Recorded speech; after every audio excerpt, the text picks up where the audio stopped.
Rossiyada yurgan bratlar, mana shunaqangi baland etajlarni ko'rganlaringda shu ko'chada yurib, xayollaring kelganmi, что lekin Rossiyada shuncha baland etajlar bor, kvartiralar bor. Hatto ichida bittasi ham meniki emas. Qaniydi bittasi meniki bo'lsa, maza qilib yashayman deb o'ylaganmisizlar? Mana shu narsani ming martalab o'ylagan, ishoninglar. Endi xudo xolisa mana shu baland etajdan bitta kvartira meniki. Hosliga ko'rsataman. Kelajakda uyim bo'lishini orzu qilganimda niyat qilganman 3 ta narsani. Birinchisi uyim baland etajda bo'lishligini, shu bu uzoqlar ko'rinib tursa mana uyimda.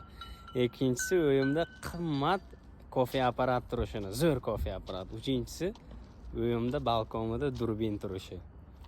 Mana shu narsani qattiq xohlab niyat qilganman. Qani marhamat, kiringlar, choyimiz ham tayyor bo'lib qolay dedi deb sizlarga taklif qilaman xudo xolisa. Mana bu yerda mebel teriladi. Bu yerda spalnya, bu yerda dush tualet. Aka shuna kirganda mana bu yerga vannani kengginasidan qo'yib suv to'ldirib yotaman xudo xolisa.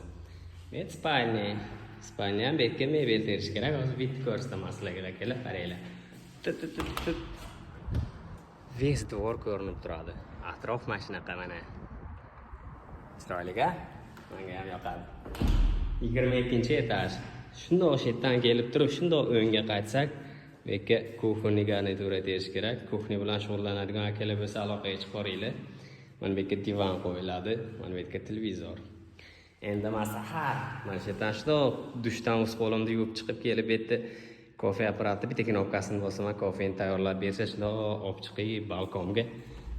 Balkonda mana bu yerda spesialniy durbinga polkacha, durbinchamni olaman. Shundoq chiqib vidga qarab, mana shu yo'llarni tomosha qilib, kofechani ichib, nastroy qilaman xudo xolisa. Sizlarga ham nasib qilsin. Kim uchundir bu yerda kichkina to'g'ga tagida joydir.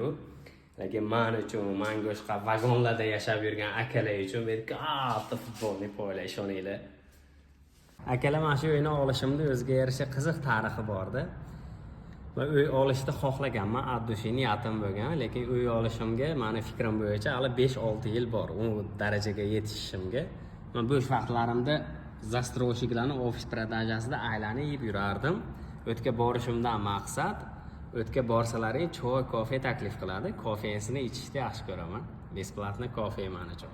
Savollar berib aylanib keladim. Xullas, Xudo menga shunda oson qilib qo'ygan. Cho'ntagimda 180 ming rubl pulim bor. Bu uyni olish uchun первоначальный взносga men 1 200 ming rubl pul to'lashim kerak.